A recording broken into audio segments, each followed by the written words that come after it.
This isn't exactly the morning after, but it is the night after the 2024 presidential election. And I'm talking and debriefing with my good friend, Brian Goldsmith. Brian, I am so happy to have you here. There's so much I want to talk to you about what happened, how the country feels, and where we're going with the future Trump administration. So, good evening. Good evening. Not much to discuss. Kind of a slow week, right? Yeah, really. I wanted to first start by asking your general reaction to this massive Trump victory. I think people thought it was going to be very close, and maybe you're going to tell me it was close. But when you look at that electoral map, you're like, holy shit, that's a lot of red. What happened? Well, we may have overcomplicated this election. You had an incumbent president with a 40% approval rating. You had 65, 70% of the country saying we're on the wrong track. Stuff costs about 20% more than it did before COVID. And people were broadly dissatisfied with the status quo and the party in power. So they voted for the out party. Any political scientist would tell you that that is the most normal thing in the world. But of course, Donald Trump is the least normal candidate imaginable. And given all of the, as he would say, huge baggage that he's bringing into this race and now into the White House, I think a lot of Democrats, including me, thought this time would be different, but it wasn't. Do you think that a lot of pundits and political experts, such as yourself, Brian, thought that, again, his lunacy would outweigh people's pain at the pump and the grocery store, etc.? Well, we thought a couple of things. We thought the load was just too much for voters to bear at a certain point. The load Um, of Trump. right, all his problems. We saw a version of this in North Carolina where people wanted to vote for change. The state voted Republican for president, and yet they elected the Democrat, Josh Stein, as governor by a pretty big margin because the Well, I mean, in Republican. fairness, that his opponent was insane. If Mark Robinson, if hadn't been revealed that he was called himself a black Hitler and liked to watch transgender people have sex, that was part of his choice in pornography. So I think we just thought, just as Mark Robinson was ultimately rendered unelectable based on his problems, Donald Trump would be rendered unelectable based on his problems. And yeah, he didn't call himself a black Nazi, but he did try to overturn a free and fair election and instigate a violent insurrection. So, potato, potato.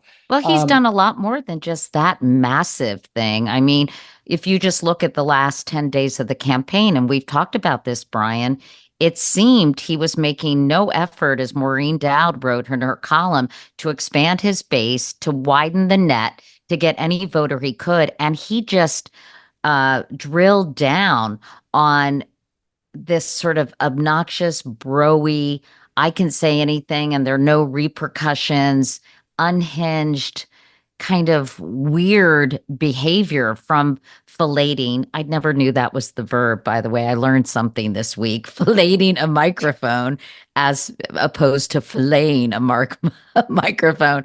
And, making all these disgusting, gross comments, saying the that press should that be shot, yeah, saying that his opponent should be Nancy arrested. Pelosi is a bitch, Kamala is trash, et cetera, et cetera. Yeah, and more seriously, promising all sorts of illegal actions as president. And so, to step back to answer your question, yeah, we thought despite broad dissatisfaction with the direction of the country, that Harris had run a pretty good campaign. She tried to position herself as a change candidate. She closed some of the gap, a lot of the gap on handling the economy, and that just as in 2022, Democrats would overperform because of the Trump factor. And what I think we know pretty definitively now is that Trump is a unique political animal who, is kind of untouchable to his supporters, no matter what he says or does, and brings out a pretty big coalition to the polls no matter what. Now, his coalition this time is actually pretty different than his coalition in 2016, and we'll get into all of that. But to your original point, it was a broad-based victory. In the swing states, it was a series of narrow victories, consistent victories across the swing states, but he wasn't winning the swing states by 5 or 10 points. He was winning them by 1 or 2 points. He had bigger gains in places where the campaign wasn't actually being fought between Harris and Trump on the airwaves. But the whole country did seem to move in his direction. There is so much to unpack, Brian. Let's talk about the constituencies that came out and supported Donald Trump. He did surprisingly well, or better. I guess it's all relative, and you can put this into context for us with a lot of groups. Let's first talk about Black voters. Black women, I think 90% came out for Kamala Harris. Is that correct? Yeah, about 90%, maybe 89 or 88, but pretty close to that. And that held steady, correct, for Joe Biden? Well, we saw a pretty significant deterioration among Black men. And I should just say at the outset that this data is a little bit early. It still needs to cook for a couple of days, a couple of weeks. These numbers will change a bit, but directionally, we're talking about stuff based on the exit polling that is conducted, right after the election. So to answer your question, Black men, Harris probably only won them by about 56 points. Clinton won them in 2016 by 69 points. Biden won them by about 60 points. So you can see the line going down a little bit. Black women, there was some deterioration too. Clinton won them by 90 points, a 90-point margin, went down to 81 points under Biden, went back up a little bit for Harris, another Black woman, that makes sense, to an 84-point margin. But the significant deterioration was among Black men, and where I'm sure you're going next, Latino men. Let's talk about Latino men and compare what they did in 2020 versus 2024. Well, this is huge. This is a historic realignment of Latino voters. I think political scientists and historians are going to be talking about this for a long time, because what's happening, and it's consistent with the sort of the broader story of America, as immigrant groups settle here, have children, have grandchildren, they assimilate, and the second generation and the third generation start to vote like white people. And so you are seeing non-college educated Latinos begin to vote like non-college educated white voters. And that is bad news for Democrats, because non-college educated white people are at the core of the Trump coalition. So let's go back to 2016 again, the first time Trump was on the ballot. Hillary Clinton won Latino men by 31 points. Then Joe Biden won Latino men by a little bit less, by 23 points. What happened this year? Donald Trump won Latino men probably by about a dozen points. That is like a 35-point swing in 4 years. And we can talk about some of the factors that might have gone into that, but it's just stunning. And yes, her advantage among Latina women narrowed as well, to about half of Biden's margin from 4 years ago. So, as you say, that's a significant shift that's going to be studied by historians, but it's not just a generational explanation or assimilation. Are there other reasons for this gravitational pull that Latinos had and Latinas had toward Donald Trump?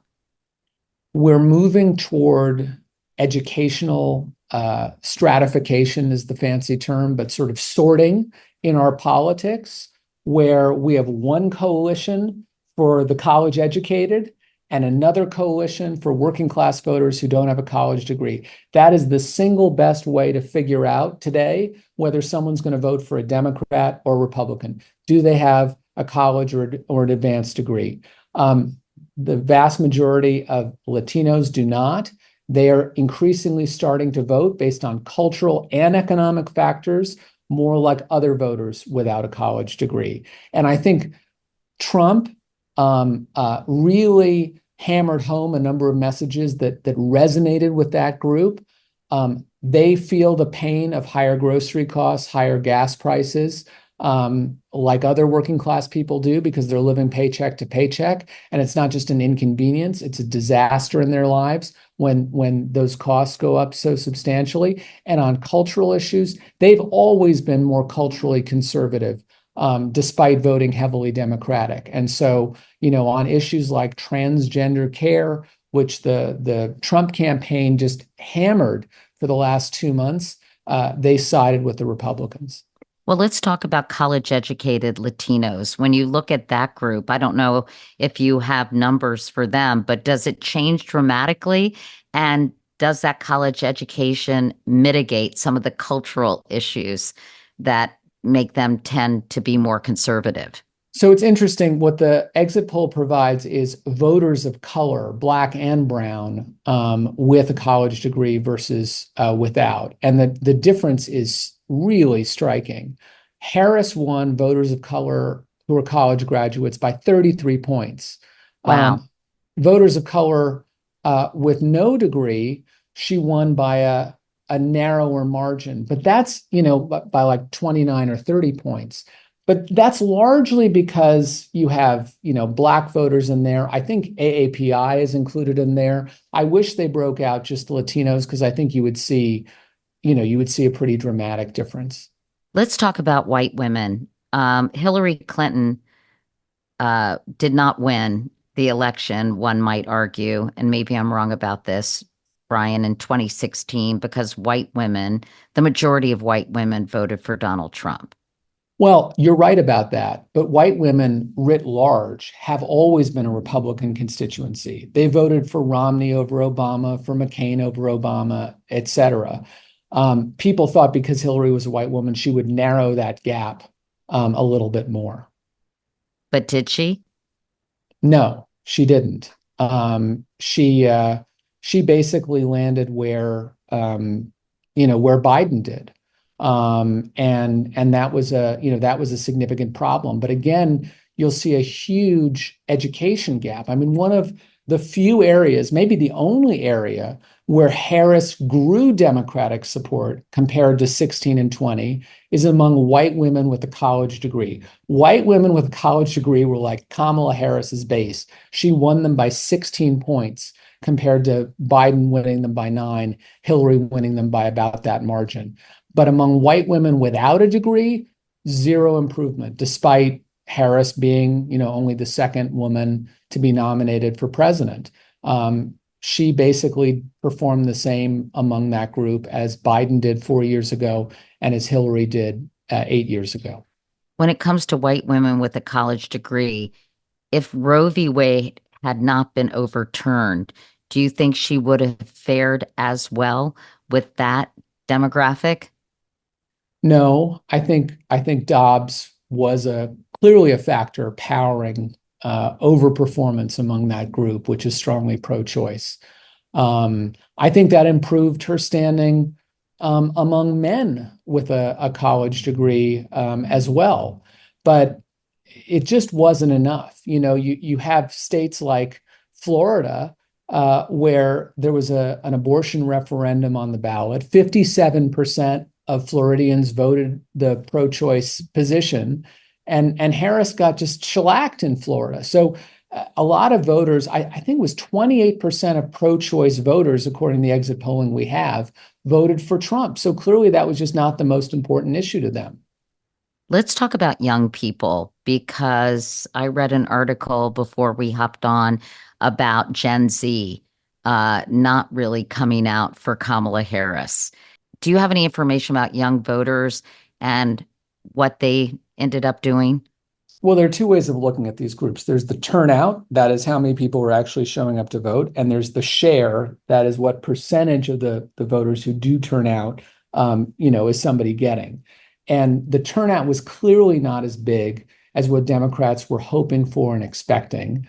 They thought that Trump would drive historic turnout, and that doesn't seem to have happened. And then secondly, Harris performed substantially worse than Joe Biden did, and worse than Hillary Clinton did among 18 to 29-year-olds. She probably only won them by about 10 or 11 points.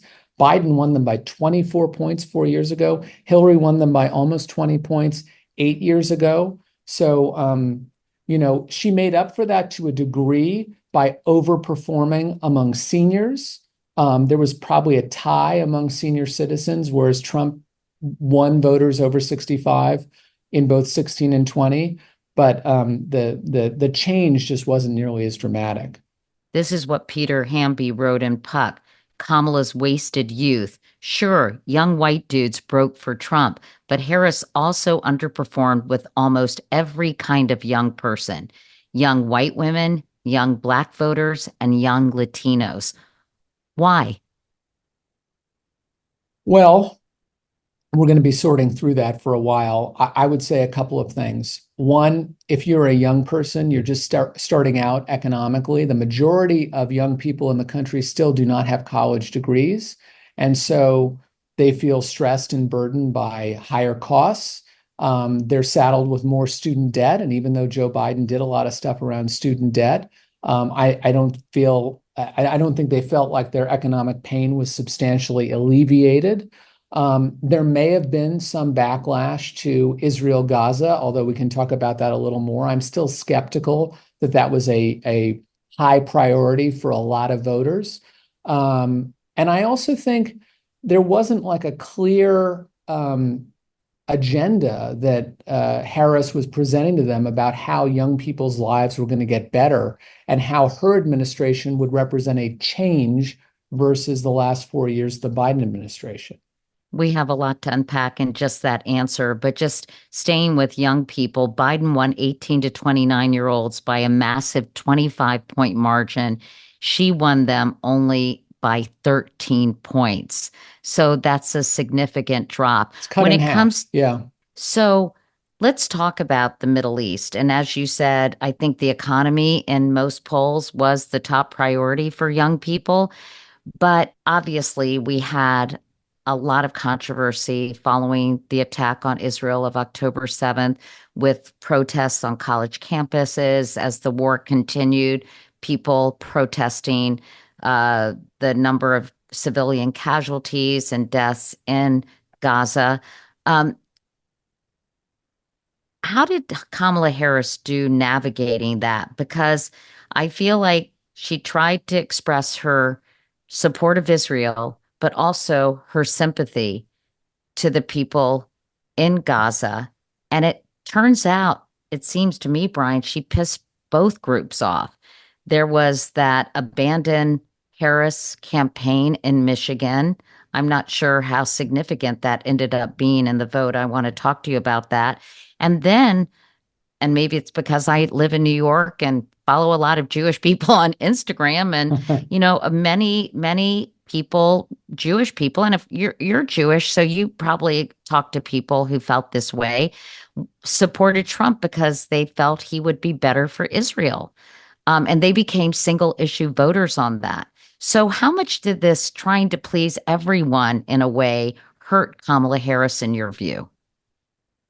Well, first of all, I think she was probably expressing what her real position is. For 20 years, Kamala Harris has been a pretty stalwart ally of Israel and Jewish Americans. Her relationship with Jews in the Bay Area goes back decades. She actually took her Jewish husband on his first trip to Israel after she became a senator.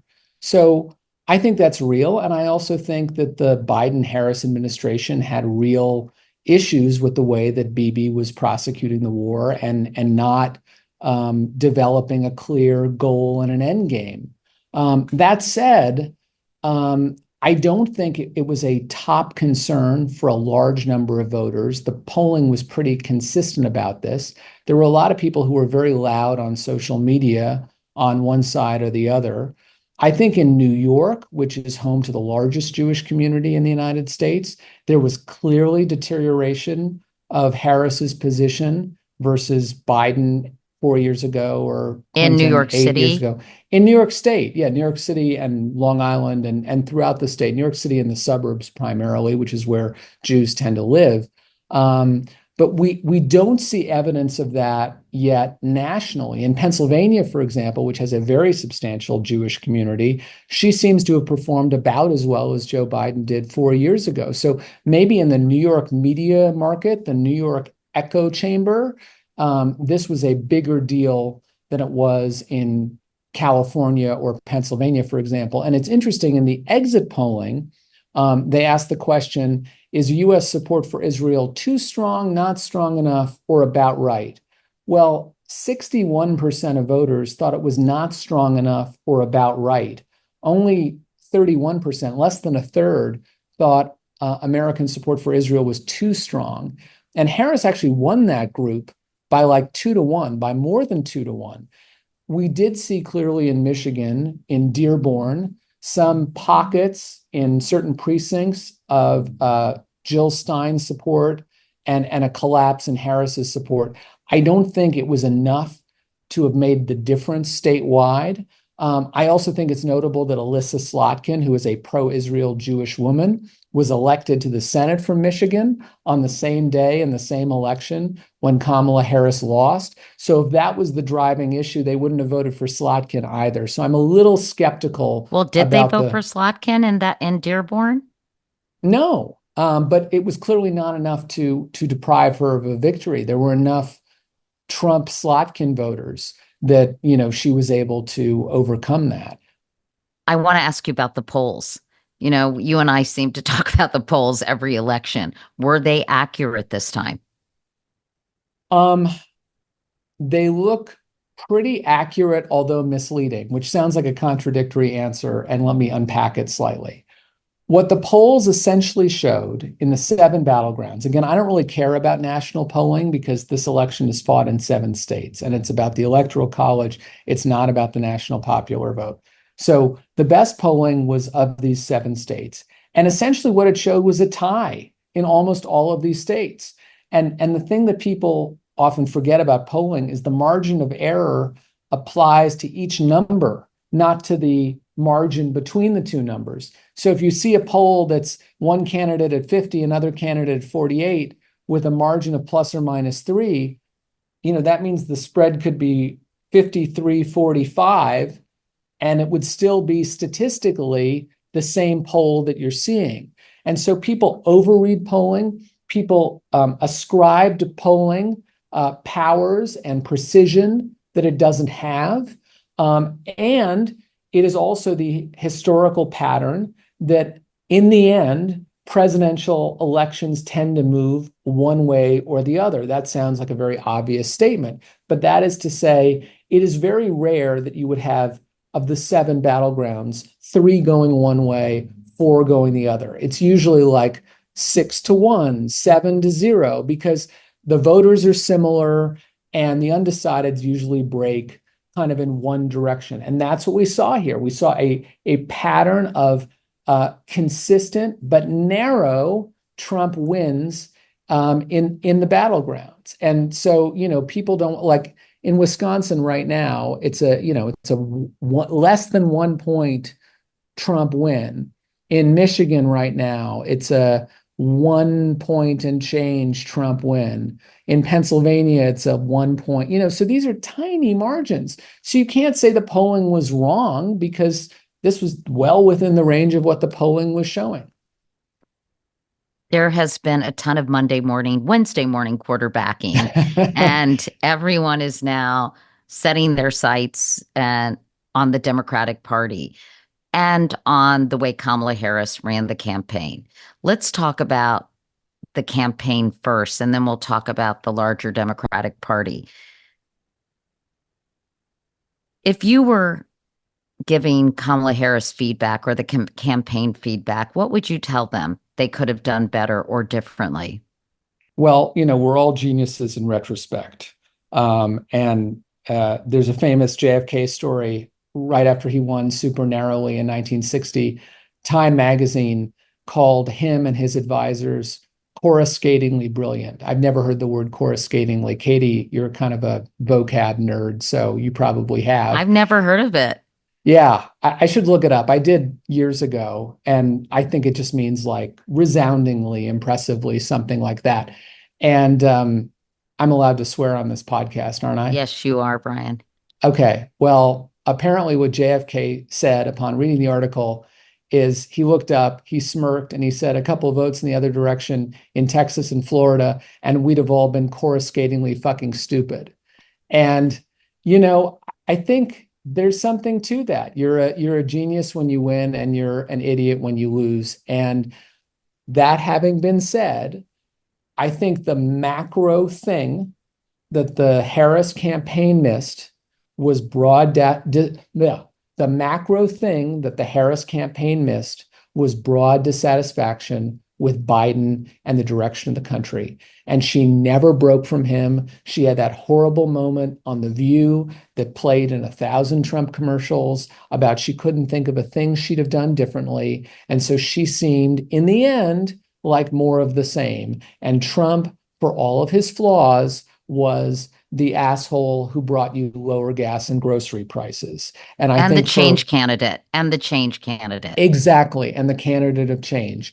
And so if you were to rerun the Harris campaign just based on what happened, which was Biden dropping out in July and Harris becoming the nominee at that point because there was really no time for a process and she was the sitting vice president and so couldn't really go to anybody else, she needed to do a couple of things. One, more definitively break from the policies and the record of the Biden administration. A little tricky since there's not like a huge historical record of Harris disagreeing with Biden about any of those policies, but at the very least signaling substantively, not just rhetorically, that the next 4 years would be quite different from the last 4 years, maybe criticizing Biden on something like waiting too long to lock down the border or waiting too long to pivot to fighting inflation.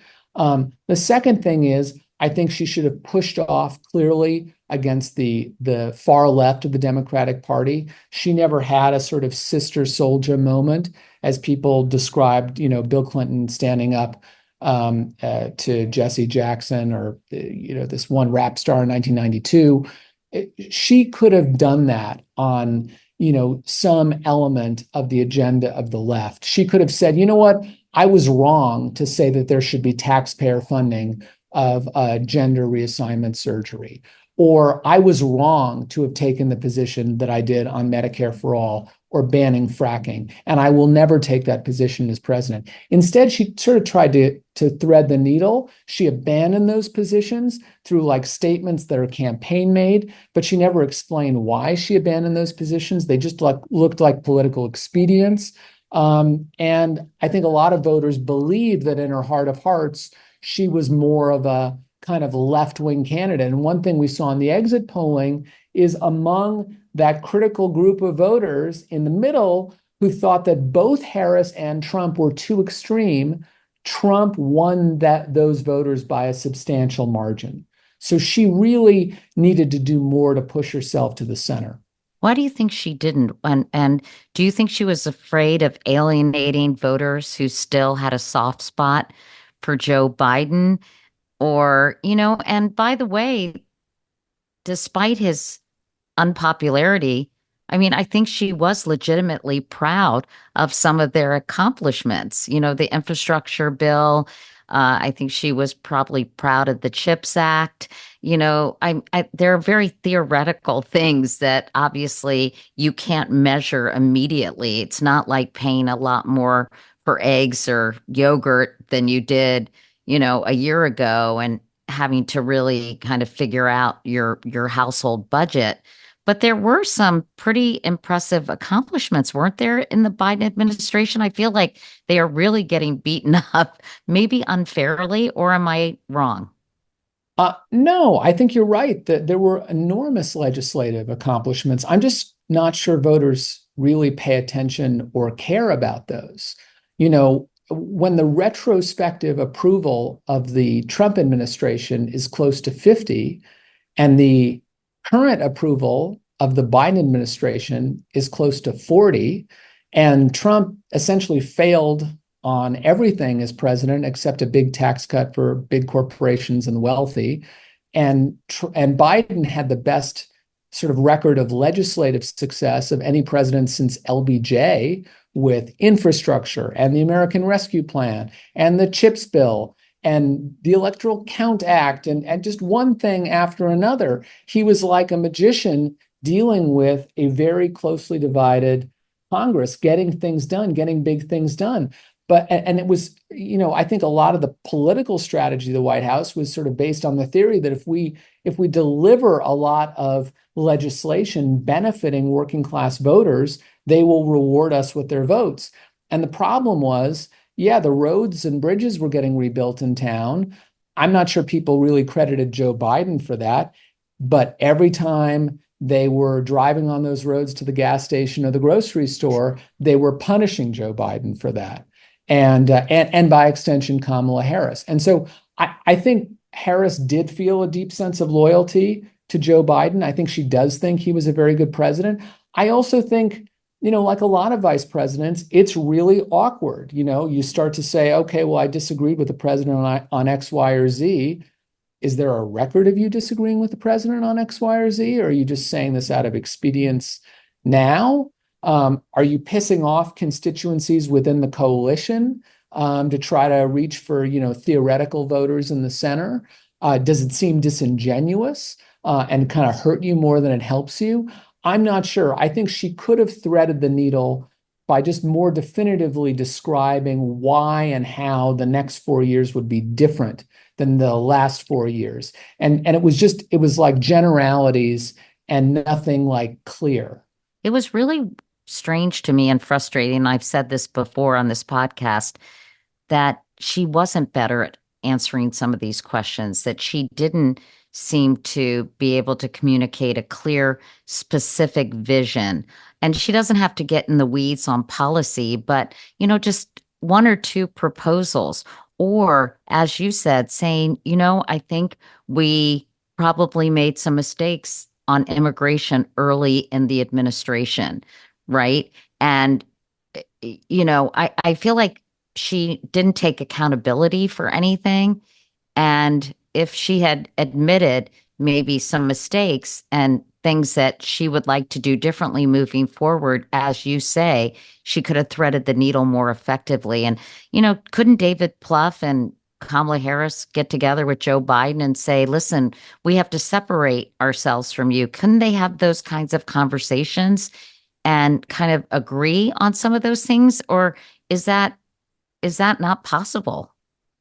I'd like to think it would be possible. I'm not sure whether it's actually possible. Joe Biden is a very proud guy with a real chip on his shoulder, and I'm not sure he'd appreciate his own vice president pushing off against him. But I think you sort of ask forgiveness, not permission. You got to win the election. That's your job. And if Biden's a little miffed, maybe you kiss and make up at the meeting when you're president-elect. And I just think it's also really kind of short-sighted, conventional political advice that you never admit a mistake because it shows weakness. I actually think it shows strength when you admit a mistake. I think it breaks through because it doesn't look like typical politician speak. So if Harris had said, I think we got that wrong, or I think I was wrong on some of the positions I took in 2019, I learned, I grew, I got better. And also, I think you have to remember the moment we were in culturally, right? I mean, Or the I moment we think thought we were in 2019. As it turns out, Joe Biden read the moment for voters a heck of a lot better than like Elizabeth Warren and Bernie Sanders and the editorial page of the New York Times did. But yes, meaning explain. meaning the conventional wisdom among like elites and journalists and people who live where you and I live in LA and New York City in 2019 was we're in the middle of this cultural revolution, and the country and the Democratic Party are moving dramatically to the left, and you've got to accommodate this. And, Kamala Harris heard that, and she responded by taking a whole series of like Bernie Sanders positions on a wide variety of issues.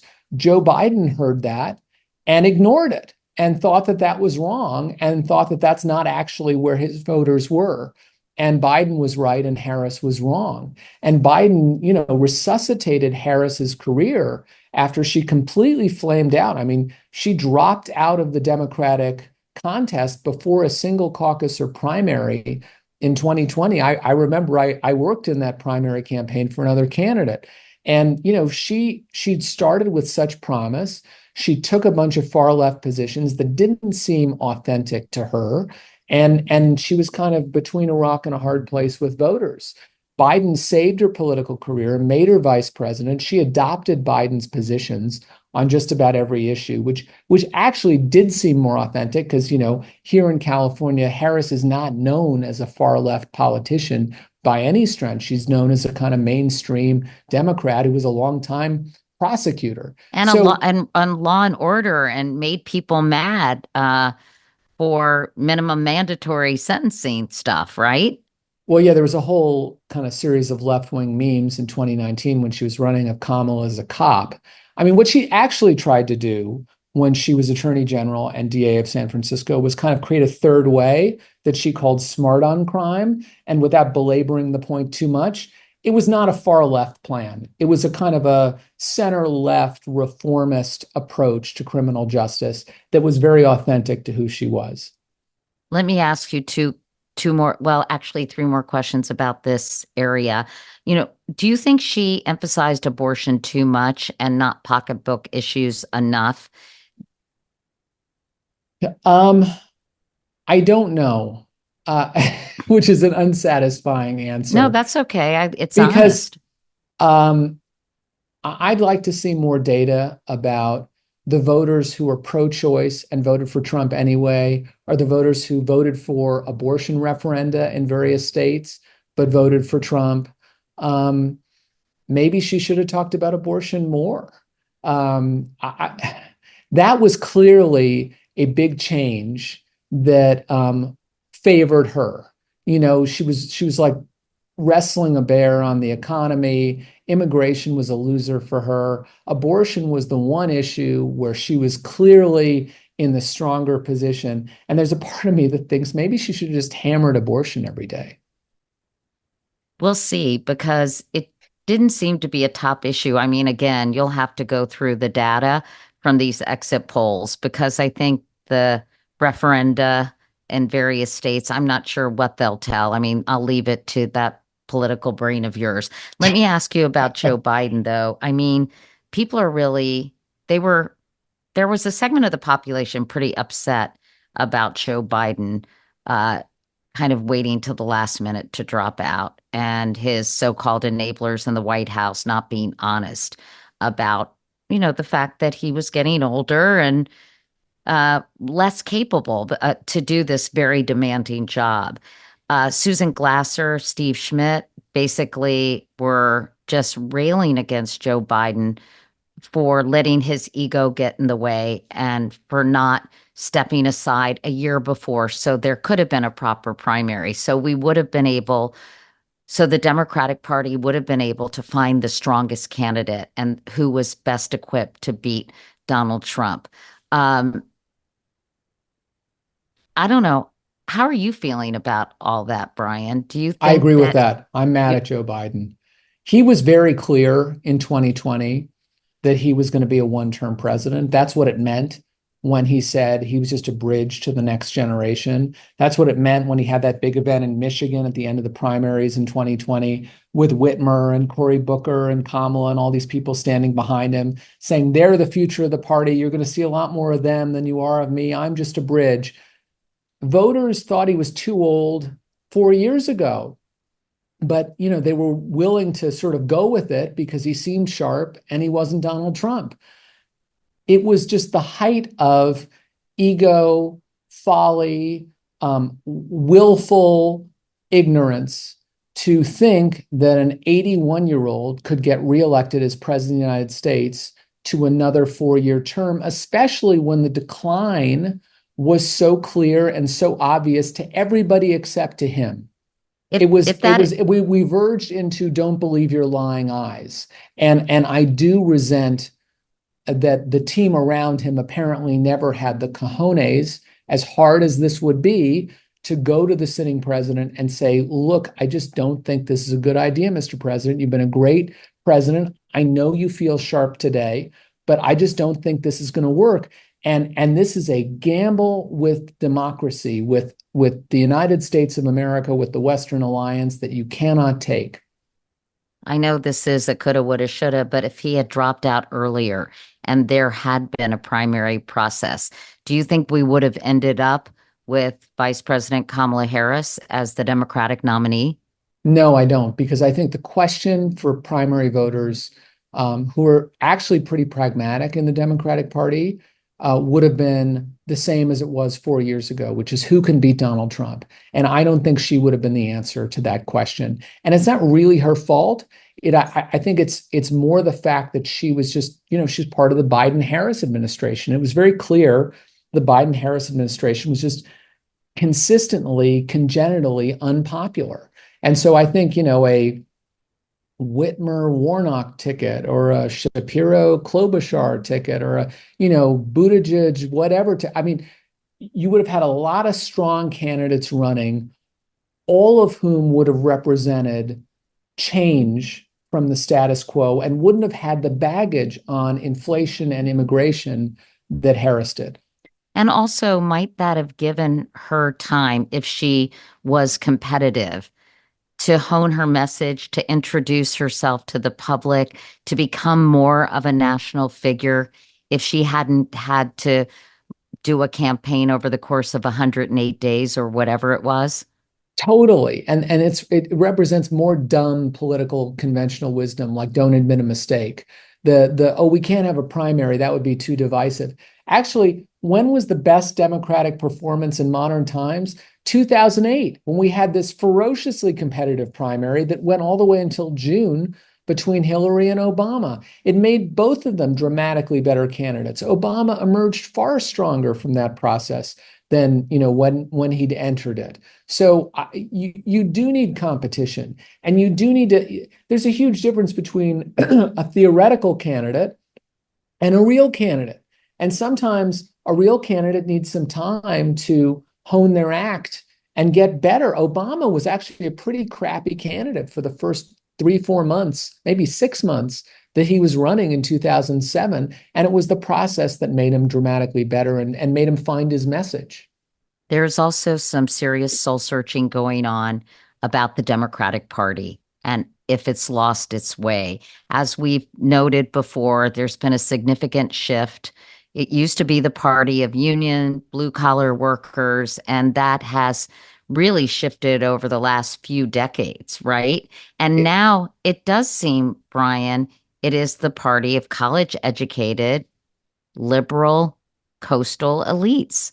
Yeah, it's And the urban cosmopolitan party. And there are just not enough white, college educated coastal voters to win a presidential election. It reminds me of the story of Adlai Stevenson, who ran for president twice unsuccessfully, whom the Republicans derided as an egghead. And some voter came up to him at an event and said, every thinking American is for you. And Stevenson said, well, thank you, ma'am, but I need a majority. So I think, this is why I love you, Brian, because you know stories like this. and I think, by the way, some of that disdain for working class people comes through amongst not from Joe Biden, not really even from Kamala Harris this time out, but from a lot of Democrats. And I think a lot of working class voters can see it, can smell it, and they don't like it. And so Well, better to go. and I would say, I mean, Joe Biden made that slip about garbage or trash, the Right. last week of the campaign. Mark Cuban said he never sees Donald Trump with intelligent women. I think those are taken as real insults for people who feel dismissed and looked down upon. Yeah, and Donald Trump never insults any group of voters. They all feel very respected by him. Well, that's the mystery. He is more Teflon than Teflon, and you know, I still will never quite understand why he is never punished or held accountable for the horrible things he says. I think I, maybe people eat it up and they love that he says what they're thinking and that he doesn't have a filter and he is the antithesis of political correctness, And so I think that brings me to my next question about sort of woke culture. I met Dasha Burns, who's this very good young reporter for NBC, and I had dinner with her I guess the night I was interviewing Nancy Pelosi at the 92nd Street Y, and I asked her because she covered the Trump campaign. He told her she had beautiful skin because I said, your skin is so pretty. She said, funny, Donald Trump told me the same thing. she And I was must have like, really nice skin. Yeah. I was like, this is really weird. But anyway, You and Trump, you really think very similarly yeah, about exactly. a lot of I said stuff. we Yeah. must have similar taste in women, right? So anyway, I said, why do you think so many people are attracted to him? And she said, well, I think a little bit it's lefty lecture culture. And I think that was obviously another way of talking about woke culture. This kind of holier than thou, self-righteous. I am much more sensitive and aware and au courant, au courant, is that the word? Than you are. And I know all these terms and I do my pronouns and I do this and I'm much more aware and sensitive and caring and educated than you are, right? Which I think a lot of people felt that way. And I sort of thought that the pendulum had swung back a little on that. Was this sort of a woke hangover that was still in the ether that turned a lot of voters off? Maybe. I mean, I don't think Harris ran a woke campaign this time at No, but all. I think they She's sort associate it with Democrats, even if she didn't do that. Well, and there's a lot of video of her saying a lot of crazy shit from 2019, back when that was au courant, and when people were using French as the language of world diplomacy and to communicate to Speaking of Middle coastal America. elites, But I think there's a healthy part of this and there's an unhealthy part of this. The healthy part of this is we shouldn't get to a point where everything is like pointing fingers and assigning blame, and just because you're not kind of 100% jibing with the latest and greatest way of describing diversity, that means you're a bad person. That kind of 2019 2020 culture was terrible and exclusionary and pushed a lot of good people away from the Democratic coalition. The unhealthy part is I do think Trump is a racist and a bigot, and I think he's not only sort of a giant middle finger to the establishment and Washington and institutions that have let people down. He um, exposes or draws out the sort of the unhealthy, the inner id of a lot of people. I think the job of a leader is really to bring out the best in other people, and he really brings out the worst in a lot of other people. You see the behavior of a lot of his supporters, at these rallies before and after, the way that they're engaging with other people online, and it's just very nasty and very toxic. And so I hope that the pendulum doesn't swing so far in the anti-woke direction that we of go back course. to racism, sexism. I know that's not what you were saying, but like we do have a tendency as a country to sort of overreact. Right. And I think, it is going to be fascinating that, like, I think it's 1 in 4 Latinos in America have at least one undocumented family member. So if some of these like Latino men who voted for Trump to, stick it to woke culture, all of a sudden have their abuela deported because of the guy that they voted for, that's going to seem like a bigger problem than what pronoun you use.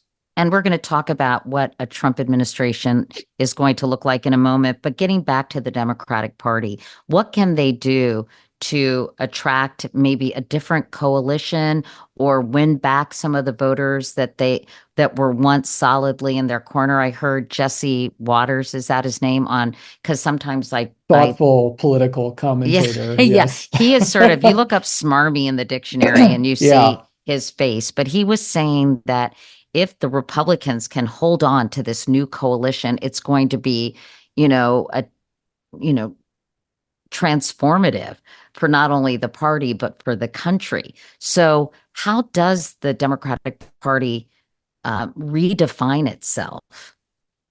Well, that's going to be obviously the great conversation that happens over the next months and years. And there's not like an easy, one simple trick to fix your problems as a Democrat. I think there's a lot of stuff.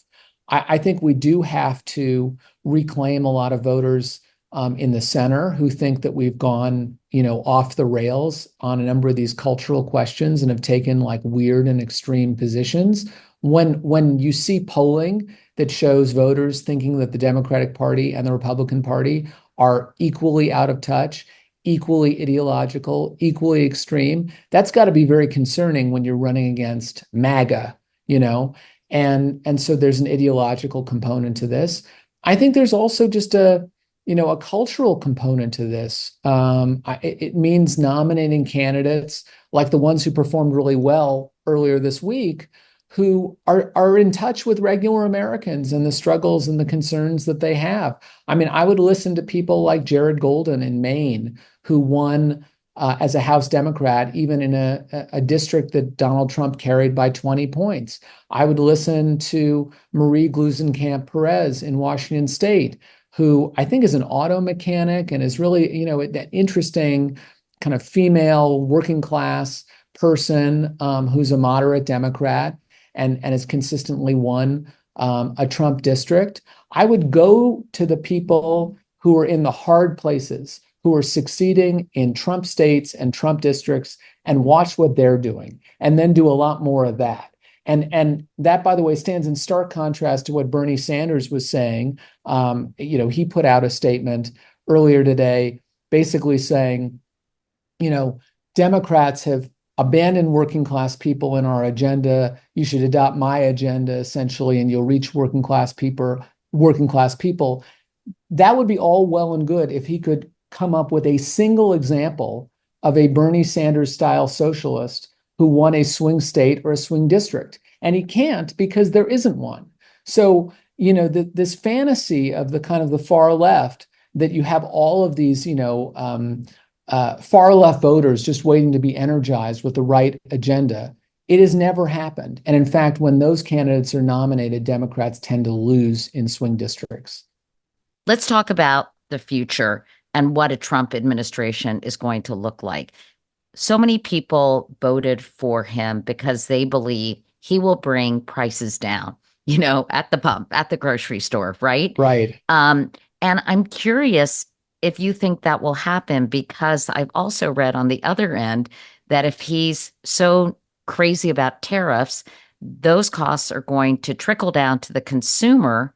And if he does, in fact, deport a lot of these people, then a lot of agricultural jobs that are being done by immigrants will then make food prices go up even more. So, will you help me understand this? No, you understand it perfectly. So he's promised one thing, and then the stuff that he's going to do will produce the opposite effect. So people voted for lower prices. He's promised tariffs, which will raise prices dramatically, which are also inflationary. He's promised mass deportation, which will constrain the labor force and also raise prices. His economic agenda has been, studied by independent economists who say that it will spike inflation and potentially throw the country into a recession. So, he might change his view. I think a lot of people are a little bit too quick to kind of console themselves by saying, he doesn't really mean it. His team announced today that starting on day one, January 20th, he is going to begin the largest mass deportation of immigrants that the United States has ever seen. So the effect in cities like LA and Chicago and New York is going to be unbelievable. I mean, those cities could be, ground to a halt. And economic activity in those cities, which are the growth engines of the country, could also be ground to a halt. So we are in store, I think, for a level of chaos, confusion, and economic pain that is very different from even his first administration. But maybe I'm being too negative. No, not to mention sort of the heartache on on a human level, right? Not to even And mention that, I mean, you remember those heartbreaking pictures of kids getting separated from their parents at the border. Well, those were migrants, those weren't American citizens. What he's promising is to deport 11 million American, undocumented immigrants. As I said, a lot of whom have US citizens in their families. So you could see on an industrial scale images and video of children who are US citizens being separated from their parents in US cities. So I think the parade of horribles here is big and it's real. And I fear the consequences. let me ask you about foreign policy, Ukraine and the Middle East.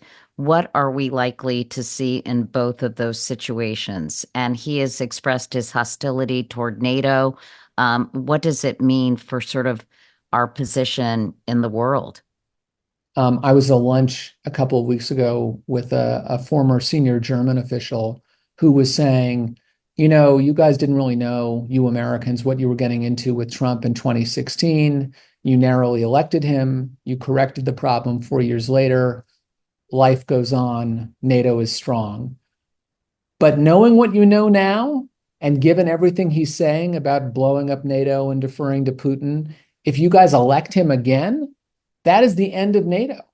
That Europe will make a deal with China. Europe will know that it can't rely on the United States of America. Ukraine will have to cut a bad deal with Putin. God knows what that'll look like. So I think the consequences globally are immense. I think, superpowers don't just, continue by default. They continue because they have to continuously earn that position. And if America isn't, leading with our allies, if we're thumbing our nose at democracies and embracing authoritarians around the world, as Trump always seems to do, if our wallets and bank accounts are open to bribes, basically from foreigners, as the Trump family's wallets and bank accounts seem to be open, that also creates a climate in which our allies are going to be very distrustful. I mean, somebody told me the other day, and I don't know whether this is true, but it sounds true, that Trump is selling these $100,000 watches that actually cost like 5 or 10 grand to make. And the person told me that he has heard that a lot of foreigners who want to influence Donald Trump have been buying these watches just as a way to bribe Trump and the Trump family. Because every time you buy a watch, 70, 80 grand goes into Donald Trump's pocket. So, if you were a foreign leader and you're looking to get in good with the president of the United States, the most powerful man in the world, why wouldn't you just buy 100 watches? What And about by the the way, is anyone going to know that you did? No. Or why wouldn't you invest another $1 billion or $2 billion in Jared Kushner's private equity fund? what about the Middle East? Obviously, I think people have described Netanyahu as Israel's Donald Trump. Um, how do you see that playing out? Well, they both have to stay in power so that they can stay out of jail. They have that in common. And they're both very cynical operators. There was a statement today that perhaps Bibi would end the war by the time Trump comes to office as a sort of favor to him to allow him to start from a clean slate. I'm not sure about that, though, because if Bibi ends the war, it would produce a reckoning in Israel that's been sort of deferred by the war into Bibi's conduct pre-October 7th, how he allowed that to happen, and his management of the war. And so I don't know where that's going to go. I do know that people who are anti-Israel, who either stayed home or voted for Jill Stein or whatever because they thought somehow that Trump would be better than Harris are going to be in for a very rude awakening once Trump is in power. Why? Because I don't think Trump is going to stand up to Bibi at all. I don't think that. Oh, you're saying voters who are concerned about Gaza and what happens next and civilian casualties who Right. I don't voted think against Bibi's. Kamala for that reason. Or yeah. Well, it Yeah, was Trump's not weird going to when be a check on Bibi. right. And when he went And, to Dearborn, Michigan, I thought that was interesting. Didn't he right, win and Dearborn? I think he did win at least East Dearborn. I haven't seen the results in all the precincts, which is tiny. But conversely, Jewish voters who held their noses on abortion and character and all sorts of other issues to support Trump on Israel. I wonder what happens when Israel throws out Bibi and elects somebody more centrist like Benny Gantz, or when the interests of the Saudis and the Qataris, who are literally funding the Trump family, run crosswise with Israel's.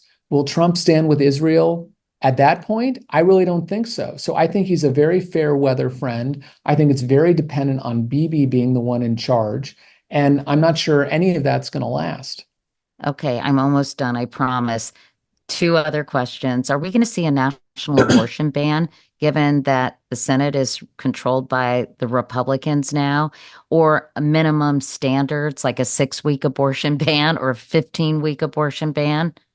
The answer is we don't know. He promised at the very end of the campaign that he would veto a national abortion ban, but it sort of depends how you define a national abortion ban. I mean, maybe if it's a 12-week ban or a 15-week ban, he won't view it as a ban. He'll view it as like a minimum standard, and he's just against late-term abortion. I mean, the problem with all of that is if you actually look at this issue, later term abortions happen through these sort of, as you know, Katie, heartbreaking scenarios. It's not as though the mother wants to have an abortion at that point. There's some grievous health problem either with the mother or the fetus that creates this situation out of medical necessity. And so you put in place an arbitrary limit and you take options out of the hands of a woman and her doctor. And it's really dangerous. And I'm not at all confident that he's going to stop something like that from happening. Last question. I saw an Instagram post that said convicted felons can't vote in this country, but a convicted felon can be elected president. Please explain. Well, in some states, convicted felons can vote. We learned this, by the way. In Florida, where Trump lives, it depends on what you're convicted of. Oh, is that why So he he was could able to vote? vote. I thought it was Right. because he was appealing the verdict. No, it's because it depends on the type of felony. Okay. In many states, convicted felons can't vote, but a convicted felon can be elected president of the United States. The question is, will he ever face any consequences for his actions or even for the, crimes he's been convicted of? No, I don't think so. I think he's gotten out of it by being elected president. I think that's his get out of jail free card. And, not to sound too conspiratorial, but he just said last week that his biggest mistake was leaving office in January of 2021. What do we think the odds are that he's going to leave office in January of 2029? Is it 100%? Is it 80%? The fact that there's some doubt about that, because, God knows what would happen to him if he left the White House again, creates all sorts of scary scenarios. Like, what if he says, well, I was denied a second term in 2020 that I rightfully won. I should be allowed, the Constitution says, no two consecutive terms, but I should be allowed a second consecutive term. Who's going to stop him? The Supreme Court, the Congress? I'm just not sure that these guardrails are strong enough anymore to withstand what's about to be thrown at them. Well, that's why I wanted to end with this quote by FDR in a fireside chat he gave. He said, democracy has disappeared in several other great nations. not because the people of those nations disliked democracy, but because they had grown tired of unemployment and insecurity, of seeing their children hungry while they sat helpless in the face of government confusion and government weakness through lack of leadership in government. Finally, in desperation, they chose to sacrifice liberty in the hope of getting something to eat. We in America know that our own democratic institutions can be preserved and made to work. But in order to preserve them, we need to act together to meet the problems of the nation boldly and to prove that the practical operation of democratic government is equal to the task of protecting the security of the people. I thought that sounded very prescient in some ways, and perhaps an explanation to why some people seem to gravitate towards an authoritarian figure like Donald Trump. We haven't protected the people enough. Right. Even though, of course, we have record low unemployment right now. But You just ruined my but very dramatic ending to this podcast. here's another line that I'm going to steal, which is, if liberals don't secure the border, fascists will. I don't know who said that, but I thought that was really smart. There's certain things that people expect of their government that, even liberals have to deliver when they're in power, as we're learning. And I think what's really challenging as we approach a second Trump administration is he is so unpredictable. Nobody really knows what he's going to do. And on that hopeful note, Wah, wah. Thanks, yeah, Brian. thank you, Katie. Always a pleasure.